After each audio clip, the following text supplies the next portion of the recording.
All right, so who was at the Airbnb thinking that the whole thing got all, like, the spookies were in there?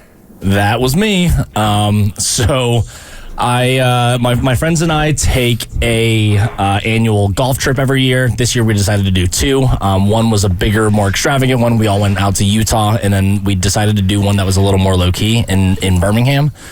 And so I have a lot of friends from out of town that were flying in basically for this trip. And obviously, since me being local here in Atlanta, it's an easy drive for me, right? So I drive down there, and I end up being the first one to get there, and it's like 10 o'clock at night, and I walk into the Airbnb. I have all the instructions, and as soon as I walked in, I already had this kind of uneasy feeling. It's a much older house, very creaky floors. Usually when you're the first one to an Airbnb, what's the first thing you do, right? Like, you run to the best room and you put your stuff down so that you can secure a spot, right? You scope out everything. No, exactly. No, you check out the Wi-Fi and check the password. That's the first thing that you do. You're right. After logging into the Wi-Fi, secondly, finding a room, right? I felt so uneasy that I didn't even want to, like, go run around and explore this place. I just sat my butt down on the couch and was just waiting a good half hour for one of my buddies to get there. And so one of my friends gets there, and I'm finally like, okay, like, let's go look around. Like, let's go see, scope out, what this place looks like. So we go upstairs to where, like, all the sleeping, all the bedrooms are. And first thing that we notice is right outside the bathroom, there is a door that is completely chain locked shut.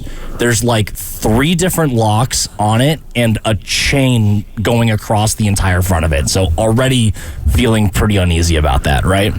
So the night goes on, and more people start trickling in. So at this point, there's probably 5 of us there, and a bunch of us are hanging out on the couch. And all of a sudden, one of my buddies comes out of the bathroom downstairs and goes, "Guys, did you know there's a basement here?" And we were like, no, that wasn't advertised on the listing at all. Like, we had no idea. So he leads us into the bathroom on the first floor, and there's this random small door with this giant lock on the outside of it. This one's not chained up, and he's like, open that door. So we open the door, and all you see is this super narrow staircase leading down, and there's just a picture of a cross at the bottom of it. And then there's like a 90-degree right turn. So you can't see like any further down into the basement. And we're like, absolutely not. No one's going down there.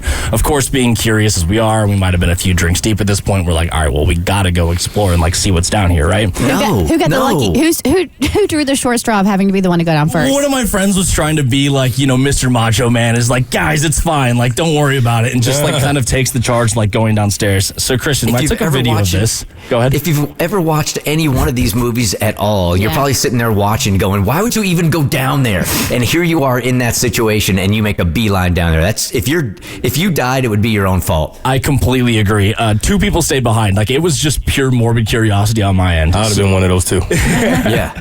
And so, Christian, I'm going to show you a video of what this looks like. First of all, this is what's at the bottom of the stairs. Okay, so it's like a poster, and it has a red cross on it. It looks like it's like an 8.5 by 11 sheet of paper, and it says, "Blood of Jesus, save us. I will see the blood, and I will spare you." A little uneasy, right? Yes. This is what happens when you take that right turn and you look at what's actually in the basement. Okay, so it's not like, so it's a basement.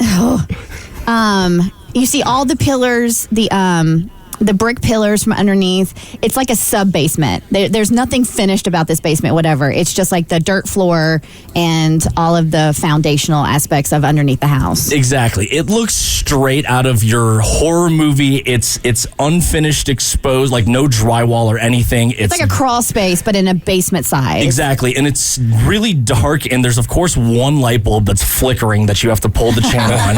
And you look back, and you literally can't see anything further than like it just gets too dark to where you can't even see the other end of this thing.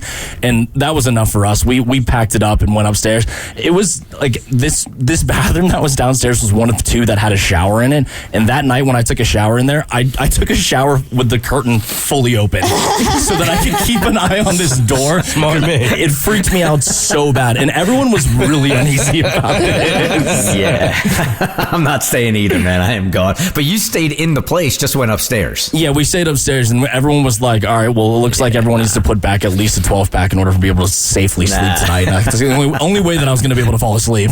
That is wild. The Bert Show.